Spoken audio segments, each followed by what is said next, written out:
So here's story number 2, quite a few years later, and it's called Epiphany. In July of 1997, Kurt and I were in Paris, wandering around a gray and unfamiliar neighborhood of hardware and restaurant supply stores, when suddenly we saw it. A shirt in a shop window, and not just any shirt. A button-front Hawaiian, the color of a brilliant western sky, imprinted with donuts and crucifixes, pickup trucks and beer floating serenely through its puffy cloudscape.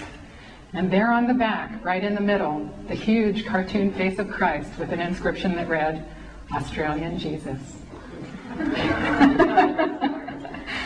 I swear, light emanated from that shirt and we heard the angels giggling.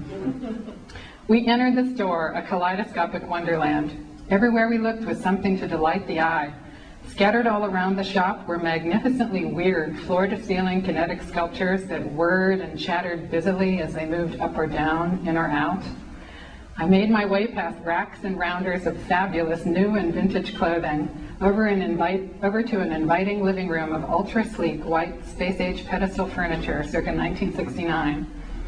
Settling comfortably into an egg chair and scrunching my toes through the orange shag rug in sheer delight, I took in the dazzling scene all around me. Everything about the place was so perfectly geared to my tastes, so thoroughly welcoming and richly satisfying, it was hard to imagine how it could possibly get any better than this. And then it happened. The opening sitar strains of Within You, Without You wafted over the sound system. It had been years since I'd heard a Beatles tune, and this George Harrison number put me right over the top. Time glided into a glorious underwater crawl stroke, and I blissed out completely, the room dissolving into what I would many years later come to think of as joy sparkles. Kurt appeared in front of me, beaming as he modeled his new shirt. And my voice said, "Every moment of your life is supposed to be like this." I dimly recognized it as the truth. Hey, yeah, that's right. Every moment would be filled with pure delight if I could only remember what to do. I did not consider this a spiritual experience at the time, even though I did refer to it afterwards as an epiphany.